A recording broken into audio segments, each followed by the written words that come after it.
It's an important and popular fact that a lot of people were captivated by The Legend of Zelda: Breath of the Wild.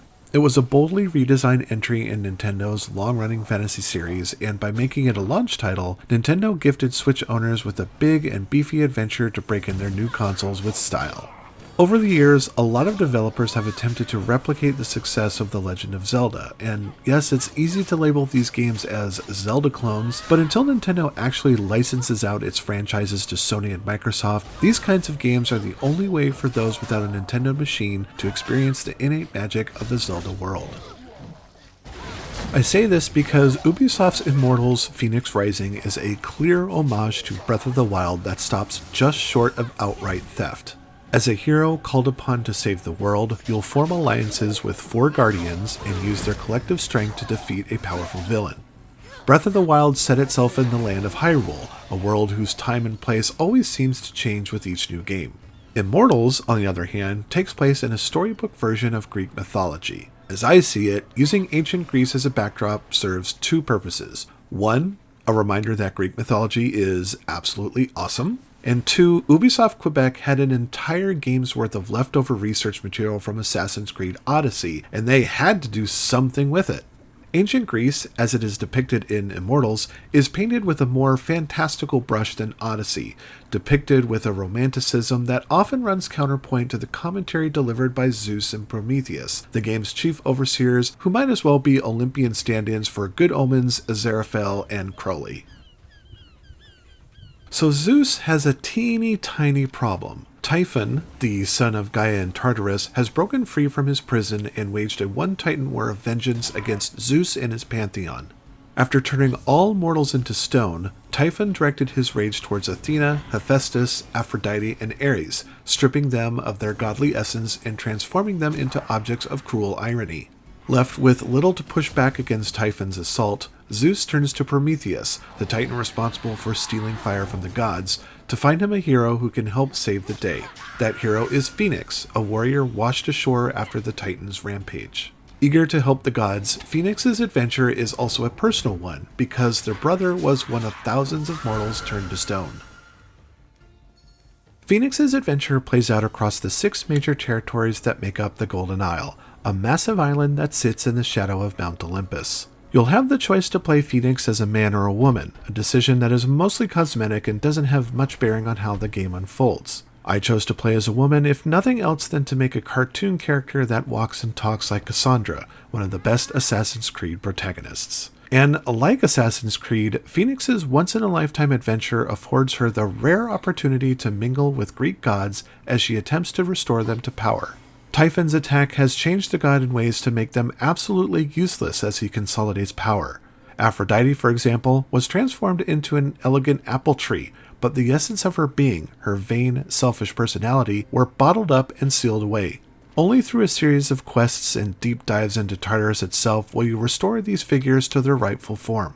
This all comes as an absolute thrill to Fenyx, who stands Zeus and his buddies with enough fervor to make her the Kamala Khan of Greek mythology. Similarities between Immortals and Breath of the Wild are easy to point out, but Ubisoft has done enough to ensure that their game stands on its own 2 feet. Gifted with weapons and gear imbued with the power of the divines, Fenyx has the means to deal with the Isle's native fauna and the minions at Typhon's command, which include the twisted shades of heroes like Achilles and Odysseus. The game operates on a system of primary and secondary quests given by the gods in need of help. This does limit interaction to a small cast of characters, and with the Golden Isle as big as it is, adventuring can get pretty lonely and isolating. Filling the void is the narration and color commentary from Zeus and Prometheus, who have something to say about what Fenyx is doing at any given time. Some of these exchanges are goofy riffs that paint Zeus as a selfish dude bro who is completely ignorant of the effect his behavior has on both mortals and gods. Some of Prometheus's longer treatises on the origins and lifestyles of different gods are scholarly enough to create tension with the cartoonish exuberance of the game's presentation and sense of humor. I'm not complaining, and furthermore, this dissonance affords Prometheus the time to correct popular misconceptions of the more watered-down interpretations of Greek myths as favored by Zeus. One exchange that sticks in my mind is the creation of Aphrodite, with whom Prometheus quietly explains the literal interpretation of her birth, the same way a nervous father attempts to answer their child's question of where babies come from. The quests given unto you by the gods involve exploring their territories to track down where Typhon has hidden their essences. Standing in the way of this task are a lot of angry animals, mythical creatures, and Typhon's undead army.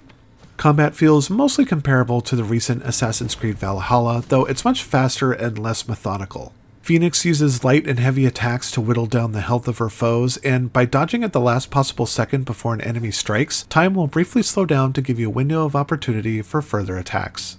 To draw an even tighter connection between the two games, all enemies, from the lowly boar to the hulking Cyclops, have a separate gauge that triggers a stun state, leaving them defenseless for a short while. Whatever creature crosses her path, no challenge is too big for Fenyx's spirit. In reality, I struggled with the early game because the character is fairly weak against her foes. I often felt helpless as I struggled to study attack tells, perfect the timing of parrying and dodging, and scrounging for health items that never seemed to be around when I needed them the most. By the end of the story, though, I was blessed with a healthy supply of restorative items and more than capable of handling whatever Typhon threw at me. Keeping Fenyx further humbled is a stamina pool that drains whenever she performs basic traversal actions like swimming, breathing underwater, dodging, climbing, gliding, and fighting. There are consumables you can chow down on to restore stamina, but if you're caught climbing or flying or whatever and run empty, you risk taking fall damage or drowning. Making Fenyx strong enough to face off against the most battle-hardened Titan is nearly a feat worthy of Hercules. Situated in the Hall of the Gods are various monuments to ancient Greece's omnipresent deities that offer upgrades in exchange for specific items. Zeus's lightning bolts increase Fenyx's stamina, adamantium ore can upgrade gear at Hephaestus's forge, coins of Charon can buy skill and combat upgrades, ambrosia adds more health to Fenyx's life bar, and the cauldron of Circe lets you brew potions from raw ingredients. You can actually find these cauldrons spread out all over the map, which is great because you're likely to spend quite a bit of time and effort hunting down restoratives. Eating raw pomegranates and blue mushrooms partially restores health and stamina respectively, but mixing them into potions makes them far more potent. The cauldron has its own skill tree, and by investing amber into each potion type, which includes brews that add to attack and defense, they'll yield additional benefits.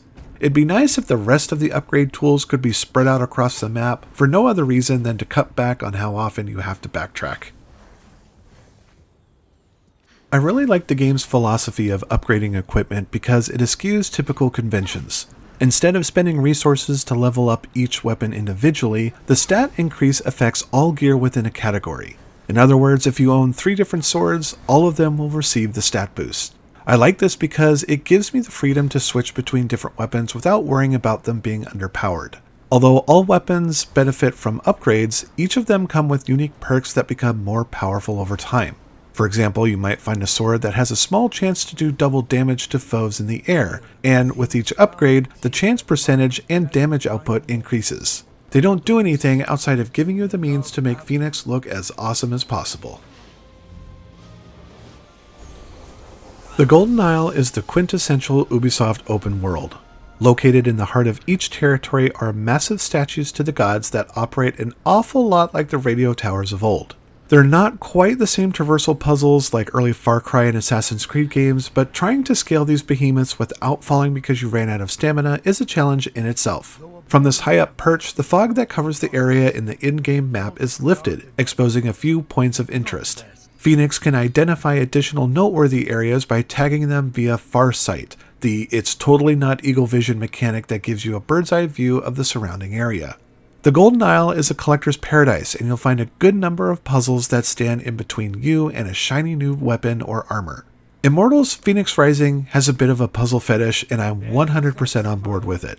Scattered throughout each territory are sliding puzzles, physics puzzles, wind puzzles, variations on Sokoban, environmental puzzles that involve forming marbles into star constellations, the chance to be Odysseus and guide arrows through axe handles laid out in an elaborate path, and weighted pressure pads as far as the eye can see.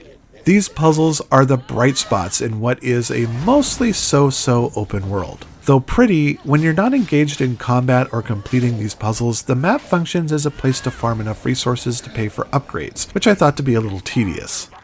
Typhon occasionally mixes things up by sending wraiths to fight you from time to time, which is something you can stop by seeking out the source of the wraiths in each territory and defeating their true forms. The areas of the game I was most engaged with were the Vaults of Tartarus. Very much like the challenge rooms in Breath of the Wild, these self-contained areas are accessible from glowing red portals and offer unique challenges and difficulty. Filled with all sorts of clever traps, puzzle mechanics, and the occasional boss fight, the vaults are absolutely worth exploring for their puzzle designs alone, and they are the only place in the game to acquire the lightning bolts needed to upgrade your stamina.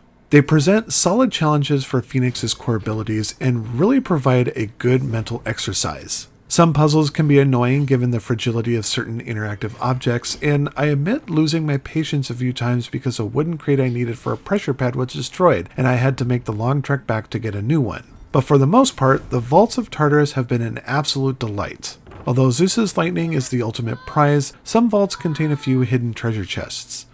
Should you complete a vault without nabbing these items, you're free to hop back in anytime before reaching the story's point of no return. The world of Immortals Fenyx Rising features plenty of things to keep you occupied as you rescue the gods and goddesses of Mount Olympus. It's not an especially deep game, and after the first hour, you'll have a pretty good idea of what to expect from the rest of the adventure. Breath of the Wild was fascinating because it left the player to figure things out on their own through experimentation and discovery. Immortals, on the other hand, can't wait to show you everything it has to offer, and will take the time to do so. And just when I started to feel weary and slipping into disinterest, I stumbled onto a really fun Vault of Tartarus that served as a reminder that it's the game's inventive puzzles, not the boss fights, the witty commentary between Zeus and Prometheus, or the moving confessions of the gods themselves that make Immortals Fenyx Rising a surprisingly delightful epic. DarkStation gives Immortals Fenyx Rising for the PlayStation 5 4 stars.